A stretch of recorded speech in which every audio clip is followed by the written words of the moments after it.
weeks since I've shot the video about the worms, and they are doing great. So I'm going to give you a little bit of an update here on everything that's going on.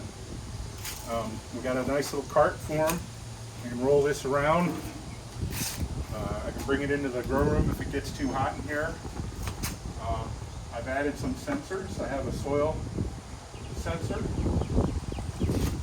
a temperature sensor, and I have a soil moisture sensor I've added into the mix. I got rid of the lid. I'm not using the lid anymore. The worms like to crawl up the sides of the container and escape. They get through the holes in the lid. It doesn't really make that great of a seal on here, so they come out and they get out and they end up dying.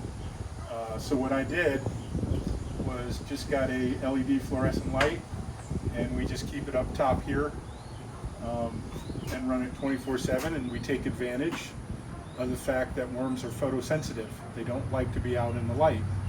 So this keeps them in the bed. They seem to be pretty happy. They're eating all the food that's in here. We added a little bar, and that'll add to mister.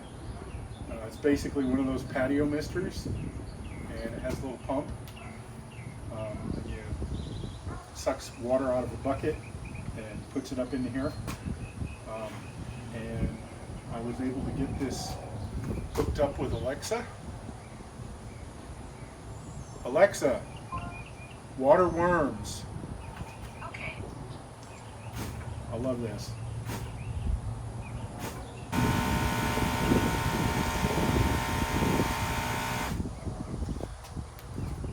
So that's set up to run for about 30 seconds and keeps the worms nice and hydrated and happy. We want to keep somewhere around 80% humidity in the soil, and that does a perfect job.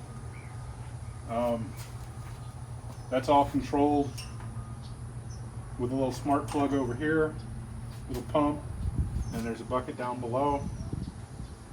The smart plug can also control the light, and it has the what do you call this thing?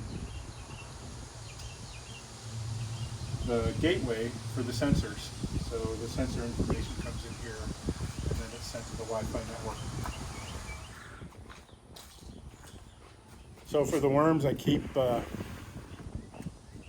this burlap up here. This is where we found them last week, and we gave them lettuce scraps. This was completely full of lettuce scraps, and they just went down because the water was on. So they're not happy when they get sprayed. They kind of pay.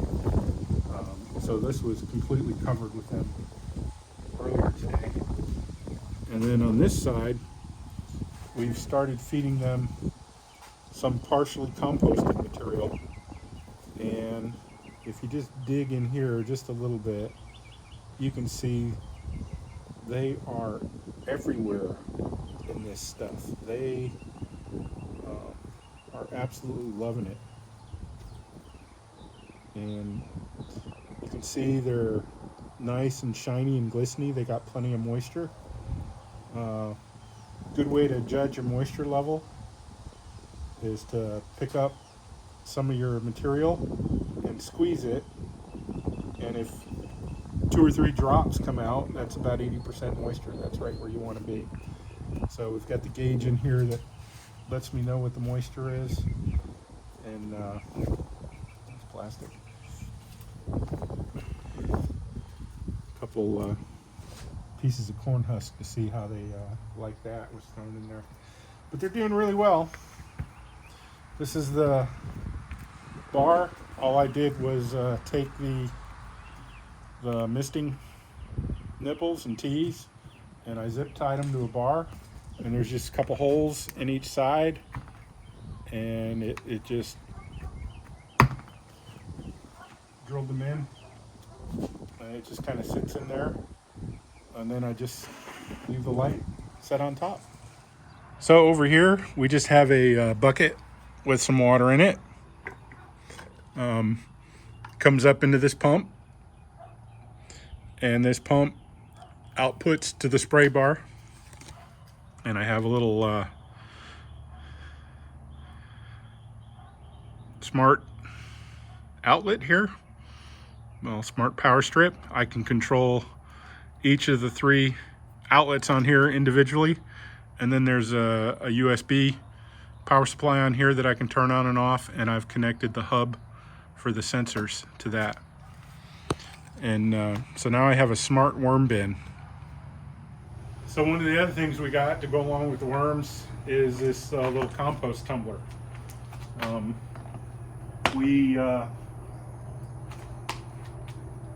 want to go a little bit bigger in scale than just this bucket or this bin here. This is just my trial run, kind of a prototype system. But we want to be able to feed the worms pre-composted scraps from the farm.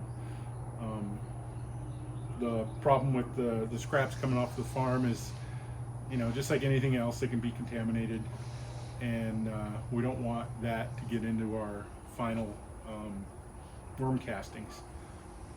So what you do is you pre-compost. We ran a batch the other day, and it gets to about this point here. This is actually still a little warm, so it's still going, but this came out of that bin. This was after about 4 or 5 days, and that's what we're going to start feeding the worms, is the pre-composted stuff. And we filled this up today completely to the top. And the trick to composting is to have the right carbon to nitrogen ratio. Well, the farm scraps are all nitrogen. There's no well, I mean, there's very little carbon in them. It's all mostly nitrogen. So we got a problem. We got to get some carbon in there. And right now it's the middle of summer. A good source of carbon is leaves, but we don't have any leaves. So we went to Tractor Supply, and we got some of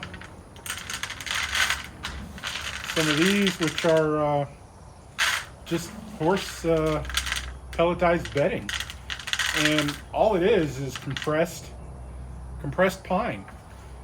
So we add, this is about 27 gallons, and we completely fill it when we start, and so we get 27 gallons of material in there, and it's about 26 gallons worth of farm scraps and about 1 gallon worth of these pine pellets.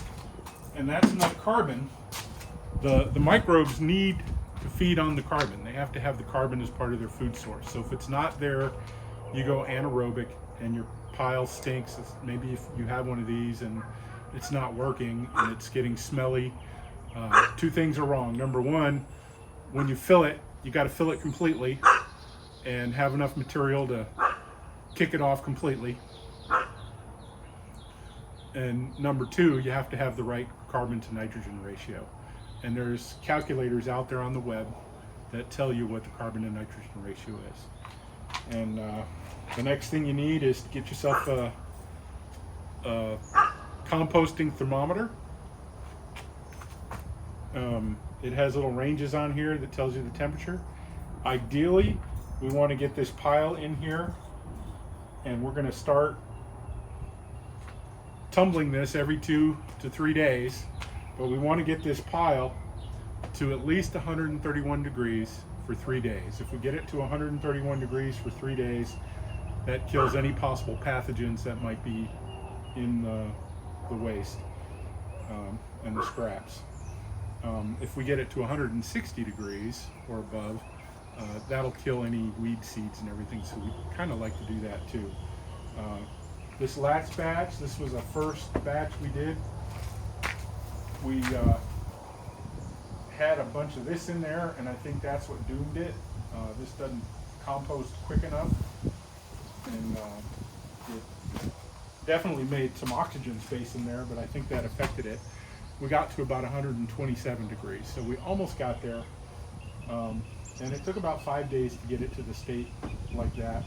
But that's still pretty good. It's going to make some really good worm food. If not, we'll just take it and throw it back on the regular compost pile and let it finish out its life out there. But yeah, so we're converting our on-farm food scraps to food for the worms. We're going to start collecting worm castings from the worms once we get up and going. The plan is to build some really big continuous flow bins, probably 8 foot wide, 2 foot deep, and 30 inches depth front to back. And those will be continuous flow. My goal is to hopefully build 4 of them and generate plenty of food to feed them every week from all the material we have here on the farm. In the wintertime, we'll be able to collect leaves and everything, so we'll have plenty of that material. We won't have to go buy pelletized bedding, although that pelletized bedding is really cheap. It's like $6 a bag for 40 pounds, which is, you know, incredibly cheap. So it's a good thing to be putting in there. But we'll be creating the worm castings. We'll be reusing the worm castings in our fabric pots and our elevated beds. And I don't know, depending on the amount of worm castings we get, I may try to make some worm casting tea and bring that to market and have it available. So we'll keep you up to date on this project. We'll shoot some more videos later on as things get going. And, so check back with us later.